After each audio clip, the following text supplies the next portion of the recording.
இன்னைக்கு வீடியோவில் நம்ம என்ன பார்க்க போகிறோம்னா, நம்ம M4K பில்லிங் சாஃப்ட்வேரில் ஏற்கனவே போட்ட ஒரு பில்லை ரீப்ரிண்ட் எப்படி எடுக்கிறதுன்னு பார்க்க போகிறோம். ஸோ இது நம்மளோட ஹோம் ஸ்க்ரீனு. இதில் பில்லிங் ஆப்ஷன் போனீங்க அப்படின்னா சேல்ஸ் என்ட்ரி ஓப்பன் ஆகும். இப்போது இன்றைக்கோ இல்லை நேற்றுக்கோ ஒரு பில்லு போட்டு சேவ் பண்ணியிருக்கீங்க, அதை பிரிண்ட் எடுக்க மறந்துட்டீங்க, இல்லை அதில் ஏதாவது ரெஃபர் பண்ணணும், எடிட் பண்ணணும் அப்படின்னா ஏற்கனவே போட்ட பில்லை நீங்கள் திருப்பி பார்க்கணும். ஸோ அதுக்கு தான் இந்த ரீப்ரிண்ட் ஆப்ஷன் யூஸ் ஆகுது. இந்த இருக்குது பார்த்தீங்களா, ரீப்ரிண்ட் F7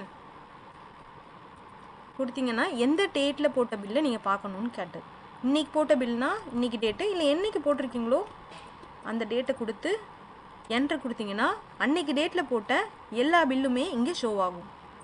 ஸோ இதில் நீங்கள் எந்த பில்லை பிரிண்ட் எடுக்க போகிறீங்க அப்படிங்கிறத அந்த இடத்துல வச்சுட்டு என்ட்ரு கொடுத்தீங்கன்னா அந்த பில் டீட்டெயில் ஃபெச் ஆகி இங்கே வந்துடும்.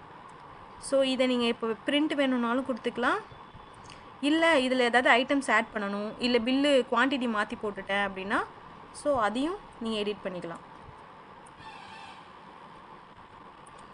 ஸோ இப்போ புது அமௌண்ட் இங்கே வந்துடும், நீங்கள் பிரிண்ட் பண்ணிக்கலாம், சேவும் பண்ணிக்கலாம். இப்போ பிரிண்ட் வேணும்னா ஃபஸ்ட்டு பிரிண்ட் கொடுத்துட்டு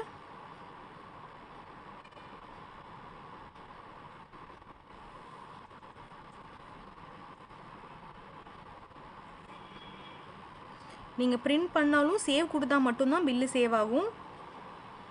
ஸோ கம்பல்சரி சேவ் கொடுத்துடணும்.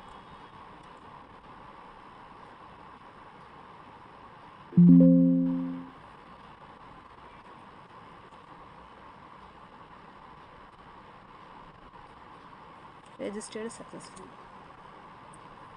இப்போ நீங்கள் ரிட்டர்ன் போய் பார்த்தீங்கன்னா இப்போ நீங்கள் கொடுத்த வேல்யூ உங்கள் மாறி இருக்கும்.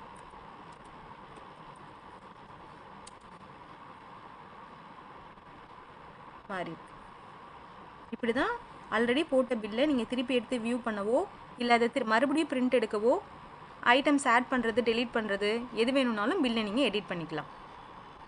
தேங்க்யூ.